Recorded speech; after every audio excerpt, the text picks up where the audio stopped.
menarik sih menurut gua, satu-satunya presiden yang mau lengser membahas program presiden yang akan datang. Luar biasa. Itu yang gue bilang, ini Pak Jokowi terlalu agresif menurut gue. Di akhir masa jabatannya terlalu agresif, kayak orang yang post power syndrome gitu loh bro. Kan gue yang jadi presiden, masa gue dijadiin kayak boneka sih gitu loh. Gitu. Iya kan Pak Jokowi seolah-olah menempatkan Pak Prabowo jadi boneka.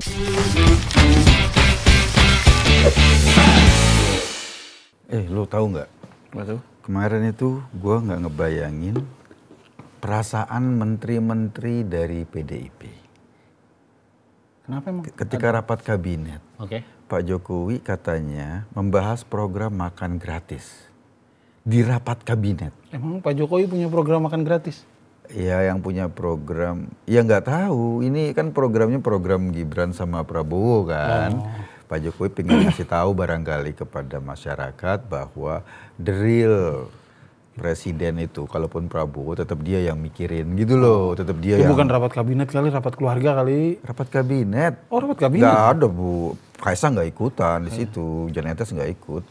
Ya rapat kabinet biasa, bahkan Pak Suharto Monoarfa, Menteri Bappenas ya, ngomong bahwa ini membahas program yang ikonik dia bilang.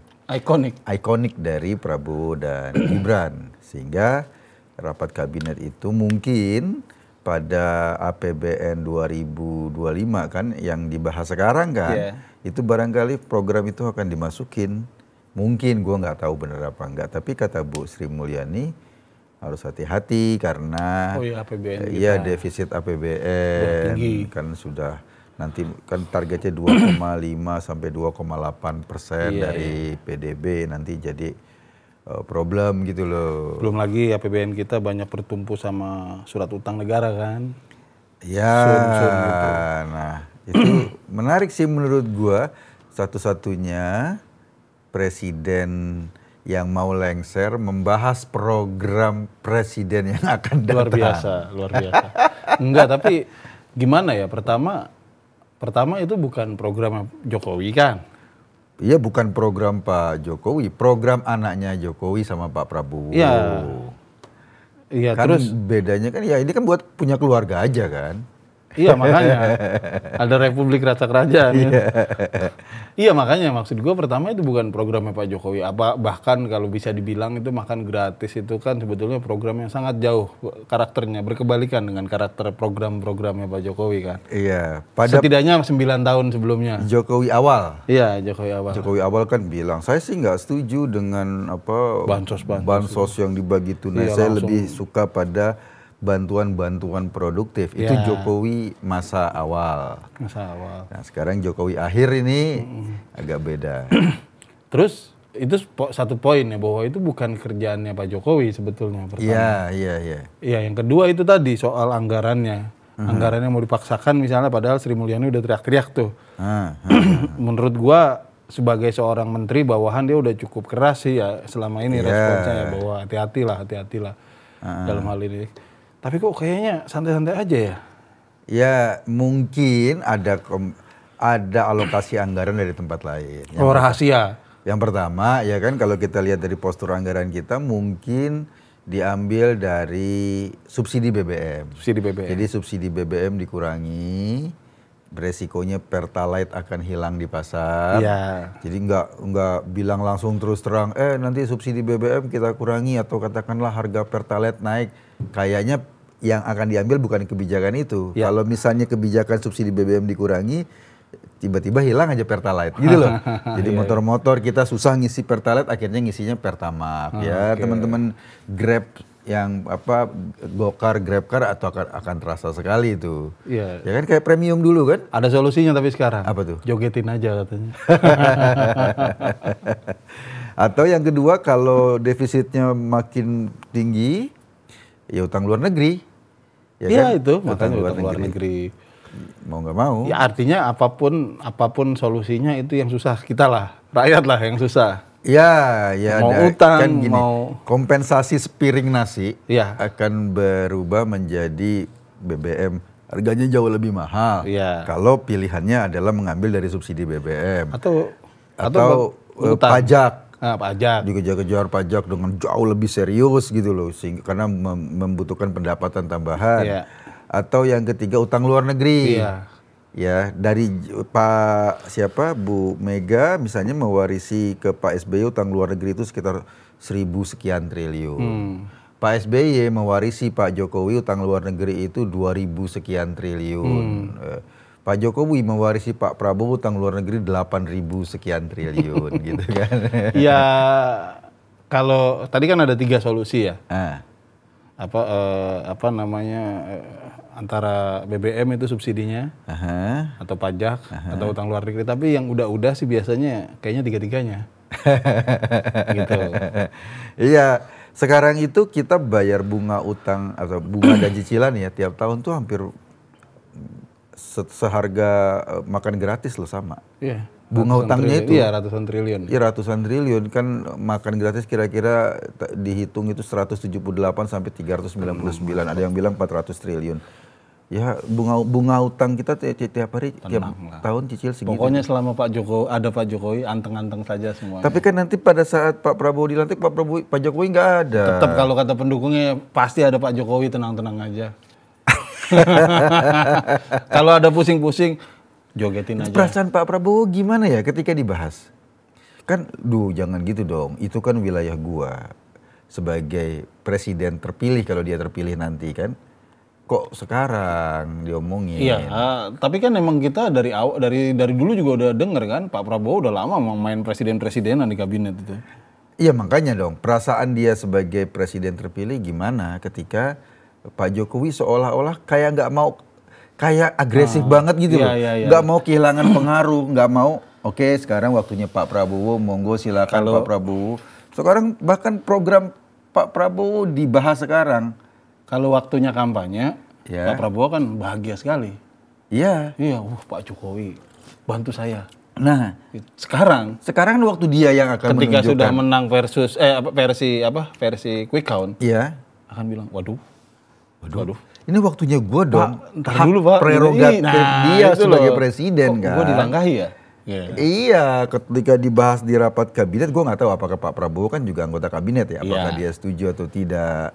Iya, kalau sekarang dia nggak setuju, kan masih bawahan. Iya, masih bawahan, tapi lo bayangin kalau seandainya presiden nanti katakanlah KPU Maret ya, menentukan hasil hitung real count, lalu memutuskan Pak Prabowo terpilih, Pak Prabowo posisinya tetap di Menhan atau mestinya enggak? Iya, nggak tahu lah. Iya dong, harusnya kan sebagai presiden terpilih dia akan lebih sibuk untuk menyiapkan pemerintahan transisi kan. Betul. Gitu loh. Jadi menurut gua harusnya sih. Nah ini problem juga sih Mas. Kenapa? Kalau ini kan program ya kalau bahasa Soeharto itu tadi program yang ikonik ya dari Prabowo Gibran. Terus dibahas sekarang seolah-olah sudah ada kepastian padahal kan itu proses dia. yang sah itu kan KPU proses kan. sahnya aja belum. Ini kayak kayak pemerintah ini rapat kabinet itu seolah-olah mendahului. Biasanya kan mereka selalu ngomong ya kita lihat, kita tunggu KPU. Ini ketika dibahas kemarin tuh, anggaplah ini pemerintah kayak Kodari itu loh. Iya, anggaplah hasilnya udah kita tahu misalnya. Tapi bukan itu yang penting. Ini yang penting adalah soal prosedur. Ada tanda tangan, ada ketok palu, pleno, gitu-gitu loh. Iya. Ini ya itu kayak Kodari loh, kayak pemain-pemain di luaran gitu loh. Ini kan pemerintah resmi loh, rapat kabinet resmi loh. Iya, ini kok nggak ada yang dihormati proses. Iya, kan lu bilang tadi, udahlah KPU. Biasanya kan gitu kan, ada KPU tenang aja, ada MK tenang aja. Iya kan biasanya pemerintah selalu begitu kan. Sekarang malah cara berpikirnya selalu prosedural. Ya. Iya, karena sekarang KPU belum putuskan, ya udah tunggu aja tunggu KPU. Saja gitu. Ketika dia bikin rapat kabinet dengan isu makan gratis, itu kan seolah-olah mendahului keputusan KPU. Bahkan artinya mengatakan bahwa KPU tidak lebih bagus secara prosedural dibanding quick count gitu loh. Tinggal bilang ya lu kan cuma tukang sampel aja. Iya. Gitu. Seolah-olah bilang ke KPU begitu kan. Padahal KPU itu ya sebetulnya perpanjangan tangannya eksekutif kan. Itu yang gue bilang, ini Pak Jokowi terlalu agresif menurut gue. Di akhir masa jabatannya terlalu agresif, kayak orang yang post power syndrome gitu loh bro. Mau kehilangan jabatan, jadi seolah-olah pingin ada pengakuan terus-terusan. Khawatir nanti misalnya pas ada serah terima jabatan, misalnya anggaplah Prabowo menang disahkan kan. Serah terima misalnya pas mau dikasih, Prabowo pegang sama Pak Jokowi tarik-tarikan tuh. Tar dulu. 5 menit lagi gitu. Nah itu dia kan. Yang kedua kan di kabinet masih ada menteri-menteri dari PDI, menteri-menteri dari Nasdem, yang secara politik mereka partainya mendukung calon yang lain. Betul, program itu yang lain. Gimana gitu loh. Itu kan ya nggak peduli ya. Ya kalau soal kayaknya Pak Jokowi dari kemarin-kemarin udah sering ini udah nggak peduli dengan menteri-menteri yang tidak mensupport keputusan dia membantu Prabowo gitu kan dari bulan-bulan lalu. Kayaknya ini emang perpanjangannya itu. Iya, yang sekarang yang menjadi komentator di kementerian, di para menteri itu kan Pak AHY. Iya. Ya ketika dia yang ngomong soal rapat kabinet nih soal makan gratis. Tapi memang gue nggak ngerti apakah Prabowo serius pengen bikin makan gratis atau sebetulnya oke, tapi nggak begitu mekanismenya gitu kan? Ya mungkin. Ya bahkan mau ada usulan tentang kementerian Kemenko makan gratis gitu ya, Gibran yang ngusulin. Kan pasti yang namanya mereka yang merancang program, mereka punya rencana realisir dong, merealisasinya dengan cara seperti apa. Lalu ketika tiba-tiba dieksekusi sama Pak Jokowi, ini kan mereka jadi kebingungan sendiri. Kok jadi gini ya gitu ya? Kok jadi gini sih? Nggak kayak di bayangan kepala gue gitu. Kan gue yang jadi presiden, masa gue dijadiin kayak boneka sih gitu loh. Iya. Iya kan Pak Jokowi seolah-olah menempatkan Pak Prabowo jadi boneka. Gue sih amat yakin itu nggak sesuai dengan karakter Pak Prabowo. Mungkin itu Pak Jokowi mau nambah legasinya itu. Nanti ketika Pak Prabowo udah jadi presiden misalnya kan, program makan gratis itu nerusin punya saya.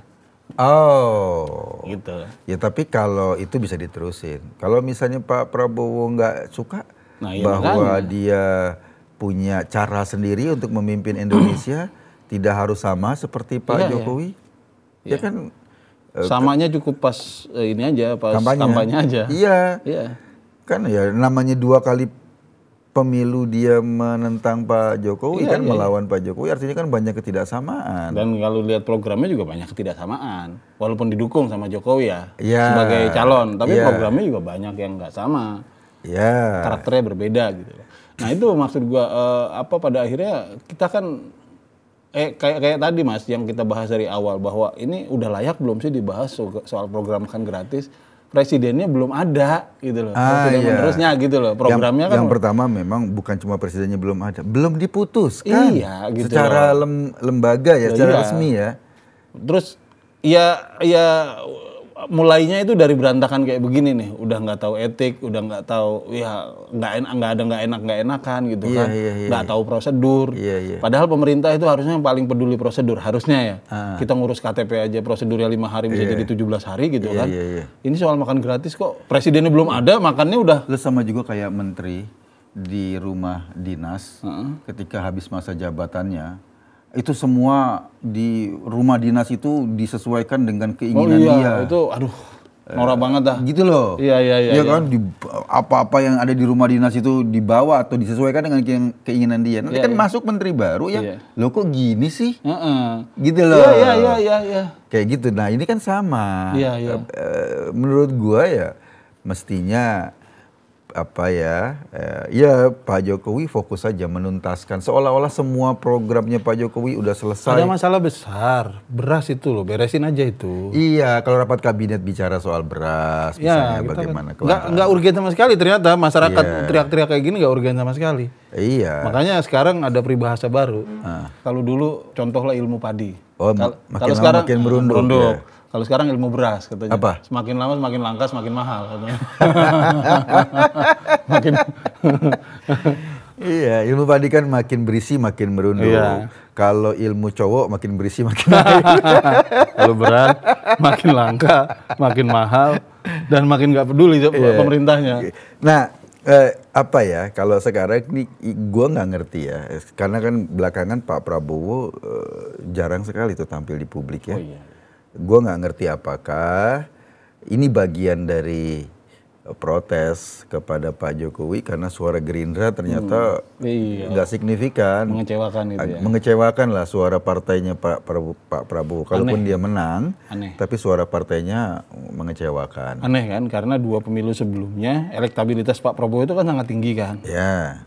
Nah itu Gerindra, itu positif tuh sama Gerindra, ini ya trennya naik terus kan. Loh kok sekarang elektabilitas Pak Prabowo naik, Gerindranya malah stagnan. Nah itu kan kayak ada desain juga. Karena Pak Jokowi kan isunya pengen ke Golkar ya, Gibran pengen ke Golkar, sehingga suara di parlemen antara Gerindra dan Golkar tuh harus lebih kecil Gerindra, agar dominasi di parlemen tetap Golkar lebih kuat dan Pak Jokowi di situ. PSI gimana? PSI ya suaranya sesuai dengan Kaisang lah. Iya. Karena investasi bodong ya. Kan Pak, ya kan mungkin orang belum terlalu nyaman milih partai yang ketuanya bawa boneka. Iya kan, bangsa kita kan nggak semuanya alay kan. Iya. Kalaupun anak-anak muda kan nggak semuanya alay, yang ketuanya fotonya ada boneka-boneka gitu. Usianya udah dewasa tapi nggak tahu orde baru, padahal baru kemarin gitu kan. Iya, itu kan apa ya? Menurut gue ya kita milih pemimpin ya nggak harus seriusan gitu. Ya agak serius lah gitu. Maksudnya serius itu bukan kayak bapak-bapak ya. Dia bisa aja bercanda-bercanda, berhumor. Iya. Tapi pengetahuannya ada gitu. Ya satu pengetahuannya ada. Yang kedua apa ya, figur yang ditampilkan itu ya lo ketua partai bro, mau berhadapan dengan ketua-ketua partai lain, ada Pak SBY, ada AHY, ada Surya Paloh, ada Bu Mega, ada Prabowo. Terus masa lo datang bawa boneka. Iya gitu loh. Jadi orang masih ini apa sih? Iya. Mungkin ya karena nggak semua rakyat Indonesia itu termasuk rakyat alay kan. Jadi makanya suaranya nggak terlalu signifikan. Nah, gue ngebayangin ya, balik lagi ke Pak Jokowi yang suara Golkar tinggi itu loh. Gerindra iya happy Prabowo jadi presiden, tetapi sebagai sebuah institusi, sebagai sebuah partai, dia merasa aduh bukan dikerjain ya, merasa ada masalah juga. Iya, bagaimanapun kan ada banyak orang yang ngantre di belakangnya Pak Prabowo di Gerindra. Iya. Gitu loh. Iya. Mereka ngelihat kayak kemarin kok nanjak gitu ya. Kok sekarang jadi wajar kan kalau sekarang Pak Prabowo jarang keluar. Jarang keluar lagi statement gitu-gitu. Karena barangkali juga selain kemenangan juga memendam kekecewaan. Karena gini, kalau seandainya undang-undang MD3 itu diubah, maksudnya kedudukan di DPR nanti ya, kan dulu kan tahun 2014 ya ada pengubahan tuh, sehingga ketua DPR tuh harus di voting dan akhirnya Pak Setia Novanto kan dulu yang naik jadi ketua DPR kan. Siapa? Ade Komarudin apa ya? Iya, Ade lalu kemudian terganti dengan Setia Novanto ya. Nah, sekarang kan diubah lagi bahwa partai pemenang pemilu yang akan otomatis naik sebagai ketua DPR. Jadi partai pemenang pemilu, kalau berarti sekarang kan PDIP.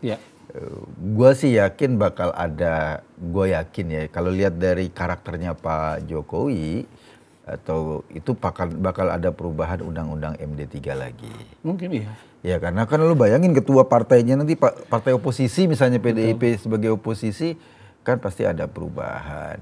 Karena itu ini bisa menjadi daya tawar untuk menghentikan hak angket. Ya, betul. Gitu loh, lo mau gue ubah nih. Kalau lo tetap ngotot hak angket ini gue ubah sehingga lo gak kebagian. Jadi itu daya tawar. Barangkali bisa seperti itu tuh. Nego-negonya nego politiknya gitu. Itu kalau apa namanya dengan asumsi bahwa Jokowi masuk ke Golkar itu mulus ya. Oh iya, Gibran masuk ke Golkar mulus. Itu serem coy. Ya kan kita nggak tahu kan, Golkar itu kan barangkali Pak Jokowi sudah pelajari lama. Ya gampang lah kalau di Golkar itu ya tinggal kasih tahu aja, ini kasih rantai ketuanya gitu kan. Selama ini kan gitu ya, di Sandra ya gampang masuk. Tapi kalau udah di dalam bertempur belum tentu juga. Di situ ada Pak JK, ada Abu Rijal Bakri, ada Setnop, ada Bamsud, ada jagoan-jagoan di situ banyak gitu loh. Dan Golkar itu tipikal partai yang ya adem-adem saja dalam pengertian hari ini dia kalah pemilu, besok ganti ketua biasa saja, normal-normal aja, nggak ada perubahan apa-apa gitu. Iya. Dan hari ini misalnya Gibran jadi wapres, lalu kemudian seandainya terjadi gesekan antara Pak Gibran dengan Pak Prabowo, Golkar akan mencari yang paling powerful. Tidak mesti ke Gibran gitu. Tidak mesti ke Gibran gitu loh. Dia mungkin akan merapat ke tempat yang lain. Gue nggak tahu apakah Jokowi senang ya dengan pola permainan yang total politik gitu loh. Gitu loh. Senang dengan ini Golkar kan pasti politiknya kan total-totalan gitu kan. Semuanya serba politik lah. Serba politik gitu loh. Serba tawar-menawar gitu ya. Gue nggak ngerti apakah dia memang selama ini punya, selain kedekatan dengan beberapa elit ya, apakah juga punya kedekatan dengan beberapa DPD, DPC-nya Golkar, punya akar sampai ke titik itu. Sebagai presiden mungkin, karena kan tipologi Golkar kan, oh iya kalau lo berkuasa ya gua. Tapi kalau lo udah kehilangan kekuasaan, itu akan lain ceritanya. Beda. Ini kan, even dia sebagai ketika dia berkuasa saja peningkatan suara Golkar dari berapa sih, 12 ke 14 ya. Ya 2% lah gitu loh. Apalagi nggak berkuasa. Peningkatannya berapa persen? Apalagi nanti ada gesek-gesekan sama Prabowo gitu. Dan Prabowo pasti kalau gesekan itu yang akan ditarget ya Golkar dulu. Kalau Golkarnya kemudian berafiliasi ke Pak Jokowi kan gitu. Betul. Belum lagi urusan Gerindra. Iya. Nah itu. Jadi memang tidak sesederhana itu. Tidak sesederhana itu. Karena memang dari awal kalau ibaratnya sebuah bis ya, ini gerbong ini sebuah bis itu dimasukinnya itu udah masuk aja dulu, masuk dulu gitu. Ya. Nanti ketika pas turun mereka masuk ke dalam bis bingung, kursi gue yang mana? Gesek-gesekan. Berantem berebut kursi. Tiketnya 15 nih lu tempatin. Udahlah gitu. Gitu-gitulah. Nah itu yang memang sebetulnya sekarang problemnya itu. Dan gue amat yakin sih sebetulnya Prabowo juga, kalau gue sebagai presiden terpilih ya, gue gak nyaman juga kalau wilayah gue nanti kemudian dimasuki orang lain. Itu kan wilayah gue tuh ntar tuh, lu jangan masukin dong. Gue pengen nunjukin dong, gue punya kemampuan. Gue bukan boneka, gue presiden terpilih yang punya kemampuan. Gue mampu untuk melakukan program-program dan gue bukan boneka siapa-siapa, gitu loh. Betul. Kan itu yang disampaikan dulu ke publik. Betul. Gitu. Nah sekarang justru kok kesannya malah terang-terangan dijadikan boneka itu. Gua yakin orang-orang di sekeliling Pak Prabowo pasti agak tersinggung. Iya, agak kurang nyaman lah. Iya, kurang nyaman lah. Pak Prabowo sekarang mungkin ya sudahlah. Nahan aja. Oktober nanti. Paling ada yang ngelus-ngelus ya. Sabar Pak. Sabar tinggal beberapa bulan lagi. Gitu ya. Iya kan? Sabar. Nanti Pak. Kalau sudah tanda tangan. Kalau sudah diangkat sumpah oleh MA. Itu waktu Bapak. Mau ngapain aja terserah gitu loh. Kalau sekarang ngelus-ngelus dada aja. Betul. Gitu loh. Nah, gue gak ngerti. Harusnya kan lebih intens ya. Makanya kemarin lo lihat nggak Pak Prabowo berkali-kali ketemu Pak SBY? Oh iya. Ya ini kan kayak ini kan kayak bahkan berkomunikasi intens 2 kali pasca pemilu itu, pasca pencoblosan 2 kali ketemu Pak SBY. Padahal selama ini Pak SBY atau AHY itu adalah orang yang berseberangan dengan Pak Jokowi. Pak Jokowi ya, betul. Jadi seolah-olah, ini kesan yang gue tangkep ya, Pak Prabowo pengen ngomong, enggak, gue nggak ikut lo. Gue bukan boneka lo. Betul. Gue bisa main sendiri. Nah, gue sebagai tokoh politik, gue bisa cari aliansi sendiri gitu loh. Istilahnya kalau kayak orang sakit itu Mas, ketemu dokter, dia kurang yakin, dia cari second opinion. Iya. Dokter yang kedua. Atau yang kedua juga pengen ngasih tahu ke publik, lo nggak bagus dokternya. Dokternya ini nggak bagus. Gue rasa itu langkah yang cukup cerdik ya, bagus untuk menunjukkan kepada publik. Karena bahaya juga loh kalau Pak Prabowo asumsikan sebagai bonekanya Pak Jokowi, itu artinya Gibran lebih besar dari Prabowo. Ya. Itu bahaya loh buat Pak Prabowo. Iya, Gitu jelas. deh. Legitimasi itu penting. Iya. Nggak bisa diukur secara kualitatif, tapi susah. Orang itu bisa tahu orang nggak kurang menghormati gitu. Iya, gitu. Gitu-gitu lah. Mungkin ini pembahasan bansos ini adalah respon Pak Jokowi karena Pak Prabowo lebih sering ketemu SBY. Nah, itu. Pembahasan makan siang tadi. Sorry, pembahasan makan siang gratis. Ini sih yang seru. Tapi kita lihat nih perkembangan ke depan. Iya. Ini kan sebentar lagi KPU akan menentukan siapa presiden terpilih berdasarkan real count. Lalu barangkali kita tunggu ada mungkin proses di MK. Kita juga tunggu proses di DPR lewat hak angket dan lain-lain, bagaimana bergulirnya. Lalu setelah itu kita tunggu apa sih kebijakan-kebijakan pentingnya Pak Prabowo. Mestinya ketika dia sudah ditentukan sebagai presiden terpilih, menurut gua bagusnya dia cabut dari pemerintahan Pak Jokowi, keluar, dan dia fokus untuk membangun pemerintahan baru ala Prabowo. Menarik gitu. Gitu loh. Betulnya. Ala Prabowo, bukan ala Jokowi. Iya dong. Dia harus memutus image itu kalau nggak mau dipikirin sebagai capres yang dimenangkan oleh Jokowi sebagai bonekanya Jokowi gitu loh. Setuju gua, setuju. Kayak gitu. Gue nggak tahu nanti kebijakannya seperti apa. Iya. Oke, kita ngobrol lagi minggu depan. Makasih Magi. Sip.